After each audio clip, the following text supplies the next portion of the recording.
배나TV 유튜브 구독 신청으로 저희에게 힘이 되어 주십시오.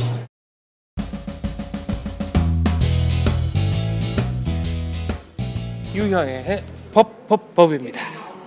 박사님. 네. 우리나라에서 추징금을 안 낸 사람 하면 생각나는 사람 누구예요? 누가 있죠? 전두환 아저씨. 전두환 대통령. 네, 전 대통령. 노태우 전 대통령은 다 냈나요? 노태우. 네, 죄송합니다. 네. 좀 심하게 튀었네요. 아우. 방송 중에 또 네. 투캅스 투 하지 마세요. 네. 깜짝 놀랐어요. 로보캅 2 뭐 이런 거. 방금 노태우에서 네. 큰 걸 맞았습니다. 죄송합니다. 네, 주의하겠습니다. 근데 발음상 어쩔 수 없는 것들이 이제 이게 약간 뒤로 가죠. 청천벽력 이것도 있고 퇴폐풍조 이것도 지금 저 깜짝 놀랐어요. 노태우에서 심하게 맞아가지고요. 죄송해요. 이마에 네. 정확하게. 한명숙 총리 말을 빨리 돌려야 됩니다. 네, 아니 우리가 기억나잖아요. 추징금 안 내고 네. 막 29만 원 있다 이래가지고 전 국민이 경악하지 않았습니까? 네. 근데 이번에는요 또 있어요. 추징금을 안 내는 거예요. 추징금 총액이 8억 3,302만 2천 원이래요. 네, 한명숙 전 총리 얘기죠. 그렇습니다. 지금 수감 생활 중 아닌가요? 그렇습니다. 네. 들어가면서 성경책을 들고 들어가고 뭐 이렇게 멋있게 해서 사람들이 다 이제 뭐 팬도 있었겠지만. 네. 안티도 많았었는데요. 전 다른 부분은 상관없습니다. 그분의 신념, 이념 이런 건 저는 상관없고요. 왜 추징금 안 내냐고요. 아니 최근에 신문 기사에 따르면 네. 추징금을 안 내려고 네. 살고 있는 집에 전세금의 명의를 바꿔놨다면서요. 그걸로 재판 진행 중이에요. 그거는 뭐라고 하나요? 법적으로 무슨 추징금 면탈, 뭐 추징금 회피를 목적으로 한 뭐 어쩌고 저쩌고 이게 범죄가 성립하는 겁니까? 당연하죠. 만약 고의로 그랬다고 한다면 일단은요 은닉죄가 되죠. 그렇게 되면요. 근데 중요한 건 교도소 안에 있는 영치금을 강제로 징수한 경우는 거의 없었어요. 우리가 이번에 이때까지 네. 법도 양심이 있어요. 그래서 생활비는 남겨놓고 추징을 하고 벼룩이 간은 안 빼먹는다. 그리고 네. 영치금을 하는 경우는 거의 없습니다. 네. 이번에는요 교도소 영치금을 추징한 것은 아주 이례적인 조치예요. 그러면 사식을 못 먹는다는 얘기네요. 사식은 누가 넣어주겠죠. 그러면 영치금 가지고 뭐 과일을 사 먹는다든가 뭐 이런 거 안 된다는 얘기네요. 편지 봉투를 많이 쓰죠. 네. 네. 우표 이런 거.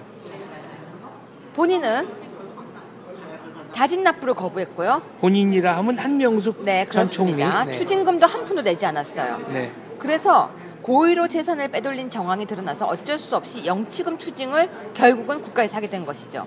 영치금은 교도소 내에서 수감자가 음식이나 생필품을 구입하는 데 사용할 수 있는 교도소에 맡겨둔 돈입니다. 교도소에 맡겨둔 돈까지 추징을 하면서까지. 근데 이분이 누구였습니까? 전직 총리시죠. 저는요. 여성 첫 총리였어요. 네. 부끄럽습니다. 총리 후보자로 지명받은 거는 고전에 장상 총리 후보 지명자가 있습니다만 어쨌거나 총리는 처음이었죠. 야당 대표도 지내지 않았습니까? 네. 근데 불법 정치 자금이었어요. 어떤 정치적 이념도 아니고 정치 자금으로 어쨌거나 징역 2년 실형에 추징금 8억 8,300이었어요. 그걸 정치적 탄압이라고 하면서 결국은 대법원 판결도 인정 안 해요. 법원 판결도. 네. 본인이 그래도 한나라의 총리였으면 법은 그래도 신뢰를 해줘야 되잖아요. 좋아요. 그럽시다. 검찰에서 수차례 납부 통보를 했더니 꿈쩍하지 않고 결국은 재산 찾기에 들어갔었어요. 네. 재산 공개에서 2억 2,371만 원 은행 예금과 1억 5천만 원 아파트 전세 보전금이 본인 재산이라고 신고했었어요. 이거는 이제 국회의원 할 때 또 공직자 재산등록법상 네. 당연히 하게 돼 있는 거고요. 그런데 검찰은 이 아파트 전세 보증금 1억 5천만 원을 압류했어요. 네. 아파트 주인이 이 돈을 법원에 공탁을 했고 법원은 전세 보증금을 검찰이 추징할 수 있는 돈으로 판단을 했어요. 네. 그런데 한 전 총리 측에서 전세 보증금은 남편 거다. 그러면 앞뒤가 안 맞잖아요. 자기 공직자 재산 등록할 땐 자기 명의로 해놓고. 허위 등록이네요. 네, 허위 등록이네요. 그게 허위일까요? 아니면 재산이 자기 거 아니라는 게 허위일까요? 재산이 자기 거 아니라는 게 허위 아닐까요? 함부로 말하지 마요. 아니 그럴 가능성이 더 높지 그렇죠. 않냐. 그렇게 얘기하세요. 이 얘기를 한 그렇게 거지 얘기해야 제가. 돼요. 네. 네. 남편 명의로 네. 전세 계약서를 다시 작성했대요. 최근에. 네. 네. 2심 판결 후에 명의를 남편 이름을 바꿔놓고 재산 공개는 본인 재산으로 신고했어요. 네. 그럼 증여입니까 이거는?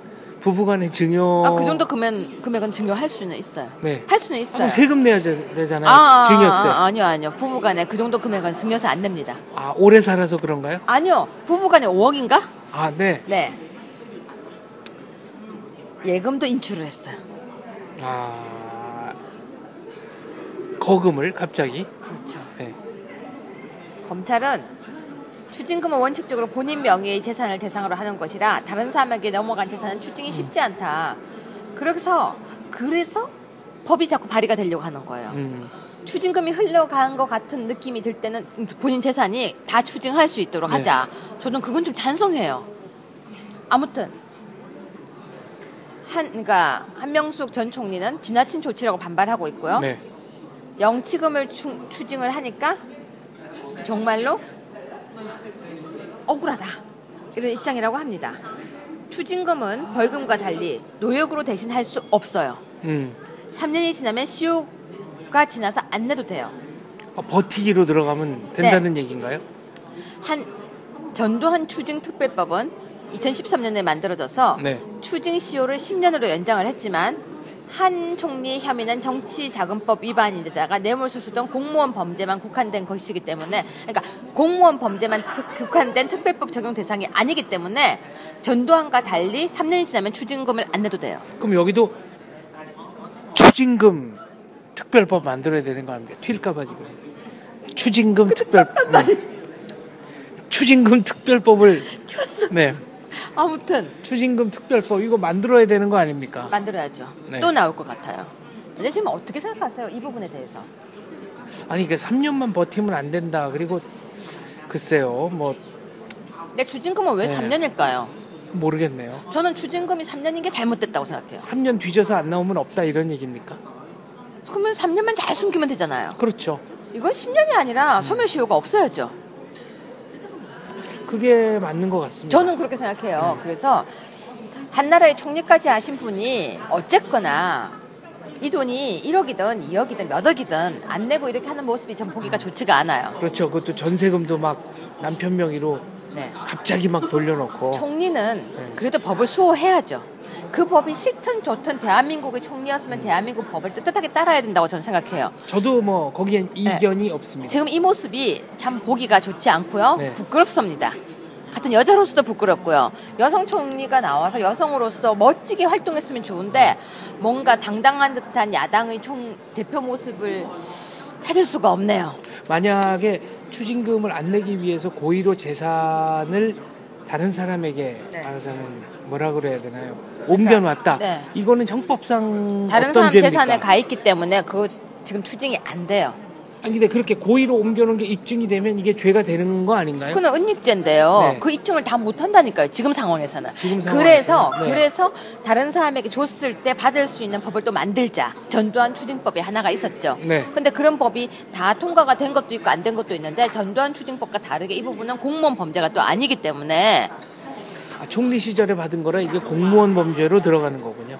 그러니까 이게 제가 지금 보니까요. 네. 추징법이 전두환 추징법이 좀 잘못 만들어져 있네요. 좀 더. 아니 추징은 다 똑같이 공평하게 적용이 돼야지 뭐 근데 누구한테 추징이 안 되면 네. 왜 근로는 못하게 하죠? 이거 근로도 해야 되는 거 아니에요? 노역. 그렇죠. 그러면은 뭐 하루에 얼마 환산해가지고. 그래서 그 전두환 노역법이라는 이야기도 있었어요. 네. 근데 황제 노역 말고 하루에 5만 원씩 계산해라. 그래서 한 30년 일하게 하라. 네. 이런 말도 있었는데 법이 좀 정비가 되어야 될 것 같죠.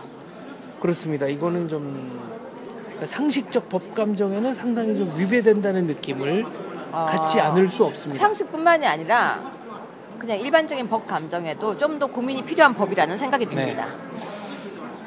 그렇군요. 영치금에 10만 원을 남겨놓고 다 영치금을 추징한다고 하니 참. 영치금을 그래도 다 10만 원 가져간 건 아니고 10만 원은 남겨놓은 거로군요. 네. 수감 생활을 안 해봐서 제가 영치금이 얼마나 요긴한지는 잘 모르겠습니다만 피부로 느낄 수는 없습니다. 그래도 굉장히 요긴하게 쓰일 거라는 사실은 이 짐작이 가능한데요. 아니 수감 생활이 아니야 똑같은 거죠. 박사님 지금 네. 땡전 한 푼 없이 다 가져간다면 어떻겠어요? 그거 괴롭죠. 똑같은 거예요. 항상 집에 걸어가야 되는 똑같은 거예요. 네. 그 사람들도 똑같이 수감 생활할 때 영원이라는 거는 똑같은 마음인 거예요. 그렇겠죠. 네. 아무튼 10만 원. 그 10만 원 떨어지면 또 10만 원만 딱 누가 채워넣을까요? 그렇지 않을까요? 아무튼 10만 원은 남겨둔다고 하니까 네. 이제 아무도 영치금도 안 넣겠죠? 그렇겠네요. 네. 아무튼 별로 뭐 떳떳해 보이지는 않습니다. 네, 저는 이런 표현을 쓰고 싶습니다. 한나라의 총리였으면 대한민국 앞에서 법 앞에서 그 떳떳한 모습을 보여줬으면 좋겠다. 네. 보이길 바란다. 네, 그러기를 국민의 한 사람으로서 강력하게 희망합니다. 그리고 전세금이 남편 이름이라고 하는 모습이 조금 궁색해 보인다. 네. 최근에 갑자기 명의를 바꿨기 때문에. 그러면 둘 중에 하나는 거짓말이죠. 자기 재산이라고 했던 것이나. 네. 그러니까 아니면- 공직자 재산 등록 네. 서류가 허위거나. 아니면 남편 이름이라고 하는 것이나. 네. 둘 중에 하나는 거짓이네요. 알겠습니다. 어쨌거나 거짓말이네요. 알겠습니다. 네. 여기까지만 하겠습니다. 네. 감사합니다.